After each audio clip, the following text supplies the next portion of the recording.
प्रिय भक्तों, आज का अपना विषय ये रहेगा कि महाभारत में जो श्री धृतराष्ट्र जी है तो ये आंखों से अंधे क्यों हुए। धृतराष्ट्र आंखों से अंधा क्यों और 100 पुत्र इनके युद्ध में क्यों मारे गए। तो इन्होंने किसी महापुरुष से ये पूछा कि आप ये कहते हैं कि जैसा कोई करता है वैसा भरता है। धृतराष्ट्र जी कहने लगे कि आप ये कहते हैं कि जैसा कोई करता है वैसा भरता है, तो मैं 100 जन्म तक राजा राजा रहा, धर्मात्मा राजा रहा। मैंने कोई बुरे कर्म नहीं किए, नियम के अनुसार राज करता रहा, तो मैंने कोई बुरा कर्म नहीं किया। लेकिन मेरे को ये महाभारत में मेरे 100 पुत्र युद्ध में मारे गए और मैं नेत्रों से अंधा, तो मैंने ऐसा कौन सा पाप कर्म कर लिया, वो मेरे को बताओ। आप कहते हैं जैसा करता है वैसा भरता है।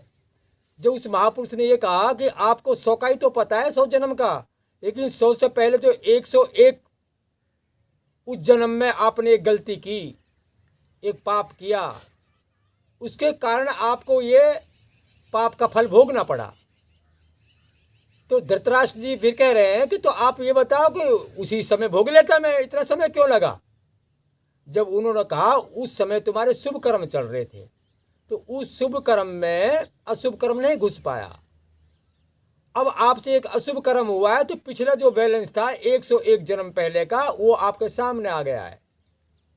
तो अपन भी कई बार ऐसे कहते हैं, गृहस्थ में आफत आ जाती है कि यार विपदा पे विपदा पड़ रही है। ऐसे तो किसी कार्य में टोटा पड़ गया, पुत्र बीमार हो गया, पिता संसार से चले गया, तो मुसीबत में मुसीबत आ जाती है कई दफ़े गृहस्थ में। जैसे राम जी के सामने भी आई।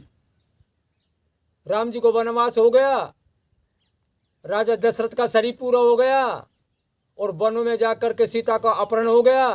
तो कैसी मुसीबत आई है राम जी के ऊपर भी। हमारे महापुरुषों ने वहाँ इस बात को समझ करके कह भी दिया है।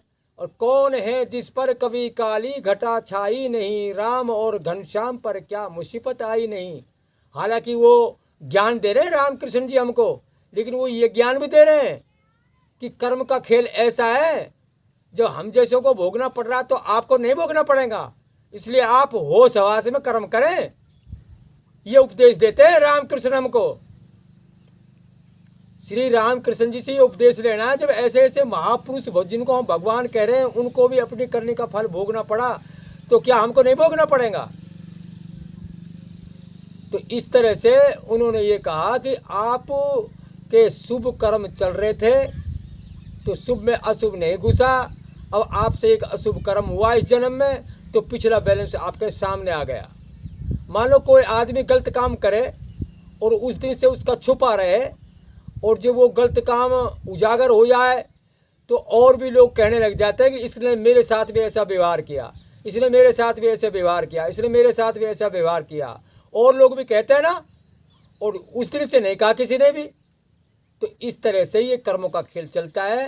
तो यहाँ धृतराष्ट्र जी ने जो कहा कि मैं उसी समय भोग लेता, तो उस महापुरुष ने कहा कि उस समय आपके शुभ कर्म चल रहे थे, तो ये अशुभ कर्म नहीं घुसा। अब आपसे एक अशुभ कर्म हुआ है, तो 101 जन्म पहले का वो अशुभ कर्म आपके सामने आ गया।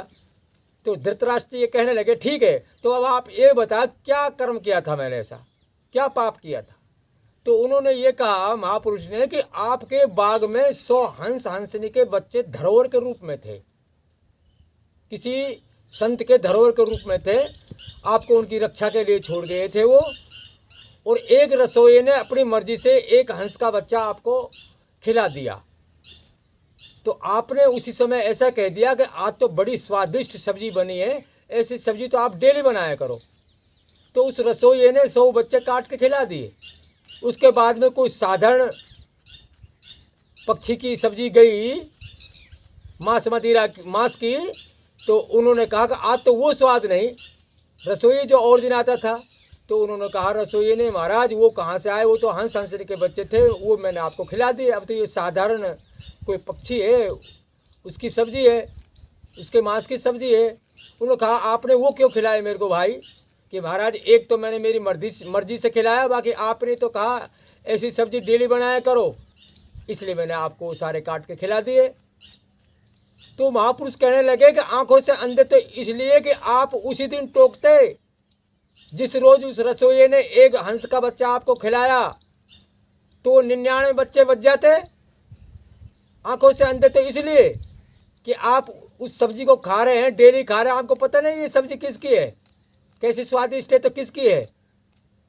भाई गोभी खा रहे हैं, आलू खा रहे हैं, दाल खा रहे हैं, तो स्वाद का मालूम होता है। ऐसी जो मांस खाता है उसको मांस खाने का स्वाद का पता होता है, ये बकरे का है, मुर्गे का है, किसी और पक्षी का है। क्यों, ये भी उस पूर्ण परमात्मा की प्रेरणा से चल रहा है। सृष्टि का काम, जीव को जीव खा रहा है। और ये क्षत्रिय हैं, देश की रक्षा कर रहे हैं। देश की रक्षा के लिए हमारी सरकार भी अंडा देती है, मच्छी देती है, शराब देती है। तो इसी तरह राजा महाराजाओं का शिकार खेलना, मांस खाना उनका भी कर्तव्य बन जाता है ये। लेकिन इसे नियम के अनुसार से वो स्वर्ग भोग सकता है, मोक्ष प्राप्त नहीं कर सकता मांस खा करके। तो धृतराष्ट्र मांस खा रहा है तो स्वर्ग तक जा सकता है, केवल मोक्ष प्राप्त नहीं होती जब तक मांस खाते रहेंगे। अंडा खाएंगे, मांस खाएंगे, शराब पिएंगे तो केवल मोक्ष प्राप्त नहीं कर सकता। तो इसलिए राजा दशरथ ने भी शिकार खेली है, राजा जनक ने भी शिकार खेली है, राम जी ने भी शिकार खेली है।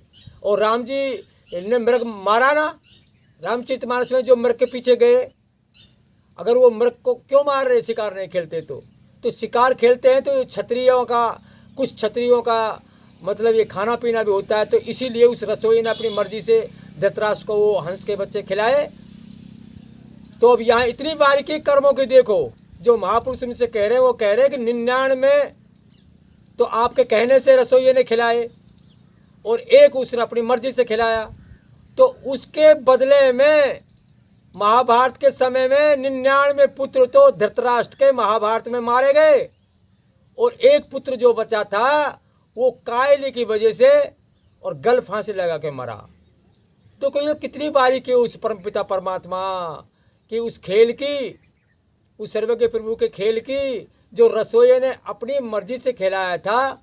मरा तो वो भी, लेकिन वो युद्ध में ना मर करके और गल फांसी लगा के मरा। और 99 धृतराष्ट्र जी ने कहा था कि ऐसी सब्जी डेली बनाया करो, तो वो उसके कहने से रसोइये ने 99 हंसनी के बच्चे खिलाए और उनके बदले में महाभारत में वो मारे गए। इसलिए कहते हैं जैसी करनी वैसी भरनी। कुआं में आप आवाज़ डालो भाई साहब तो लौट के भाई साहब आएंगी। पहाड़ों की कंदरा में चढ़ जाओ ऊपर गुफा पर, वहाँ से आवाज़ दो भाई साहब तो भाई साहब आवाज़ आएंगी। आप वहाँ से आवाज़ दो उल्लू का पट्टा तो उल्लू का पट्टा आएंगी। तो इसी तरह से हम किसी जीव को खाएंगे तो हम भी आगे चल कर के वो जीव बन जाएंगे और हमको भी कोई खाएगा। तो जैसी करनी वैसी भरनी। यहाँ मैं सत्संग को विश्राम दे रहा हूँ।